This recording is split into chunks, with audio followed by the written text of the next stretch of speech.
Власти Узбекистана проследят за контентом блогеров и журналистов. Туркменистан. Куда уходит прибыль от продажи газа? Рассчитываться будут дети. Долг Таджикистана достиг 40% от внутреннего валового продукта. В Узбекистане новым постановлением правительства обязали удалять размещенный в интернете контент и комментарии, которые власти посчитают противозаконными. Постановлением правительства номер 807 от 23 декабря утвержден порядок отправки владельцам веб-сайтов, страниц веб-сайтов и мессенджеров, а также блогерам уведомления об удалении информации, распространение которой запрещено в Узбекистане. Сообщается, что владельцам ресурсов, блогерам в течение 24 часов Центр по вопросам массовых коммуникаций, Агентство информации и массовых коммуникаций при администрации президента Узбекистана официально направит в электронном формате уведомление об удалении противозаконной информации. Владелец информационного ресурса или блогер должен в течение 24 часов с момента получения уведомления удалить противозаконную информацию и уведомить об этом Центр. Если противозаконная информация не будет удалена владельцам информационного ресурса в указанный срок, то Агентство информации и массовых коммуникаций может обратиться к администратору соцсети или мессенджера, где она размещена, либо с иском в суд об удалении информации. Эксперты отмечают, что под действие нового закона, очевидно, попадут независимые журналисты и блогеры, которых теперь будут законно обязывать удалять критические материалы в адрес режима. В конечном итоге было бы найдено и решение, как поступить, но диалога нет. Новый порядок уже сравнили с российским Роскомнадзором, инструментом кремлевской цензуры, который позволяет блокировать и требовать удаления любых неугодных властям материалов в интернете, обходя длительную и трудоемкую судебную процедуру по признанию материала незаконным. Она ничего не имеет общего с общественно значимой информацией, с политической или государственной значимостью. И чтобы человек мог через суд хотя бы... В Туркменистане в текущем году за счет продажи природного газа и нефтехимической продукции за рубеж государство заработало свыше 4,13 миллиарда долларов. Об этом 23 декабря сообщила электронная газета Юссет News.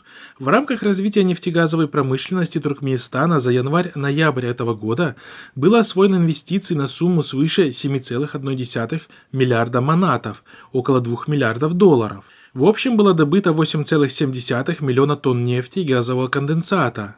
Кроме того, объем добытого природного и попутного газа достиг 62,3 миллиарда кубометров. На экспорт был отправлен приблизительно 31 миллиард кубометров голубого топлива. Однако, несмотря на это, большая часть населения страны живет в крайней бедности, кроме того, страдая от постоянного дефицита продуктов питания и товаров первой необходимости. Так, 21 декабря около 50 женщин устроили стихийную акцию протеста у здания Хекимлика в Мары, город на юге Туркменистана, сообщает радио Азатлык. Женщины собрались у административного здания 21 декабря. Они хотели пожаловаться местным властям на перебои с поставками хлеба и муки. В настоящее время в государственных магазинах в сельской местности распределяются пайки, которые должны были поступить полгода назад. Чтобы как-то прокормить своих детей, местные жители вынуждены ездить за хлебом в города. Также участницы акции протеста заявили о проблемах со снабжением питьевой водой. Жители сел без водопровода дважды в месяц за свой счет заказывают воду в цистернах. Те же, у кого нет возможности оплачивать водовозы, остаются без воды. Внешний государственный долг Таджикистана достиг почти 40% ВВП к сентябрю 2020 года в сравнении с 36,6% ВВП в конце 2019 года. Только за первые 9 месяцев этого года страна привлекла 369,5 миллиона кредитных средств. Об этом говорится в докладе Всемирного банка о Таджикистане «Замедление экономики на фоне пандемии». Поскольку Таджикистан подвержен высокому риску долгового дефолта, любой Любое новое нельготное заимствование денег делает госдолг еще менее устойчивым, отмечается в документе. По данным Всемирного банка, Таджикистан находится в группе стран, которые недавно подали заявление, чтобы стать бенефициарами инициативы стран Большой Двадцатки о приостановке обслуживания долга. То есть из-за экономического кризиса правительство Таджикистана просит финансовые организации заморозить выплаты, тем самым перекладывая выплату долгов на плечи следующих поколений.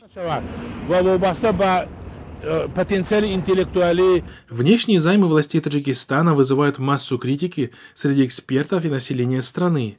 С одной стороны, ростовщические операции считаются большим грехом согласно исламу, который чтят и соблюдают в стране, а кроме того, кредит является одним из самых распространенных инструментов колониального господства крупных держав.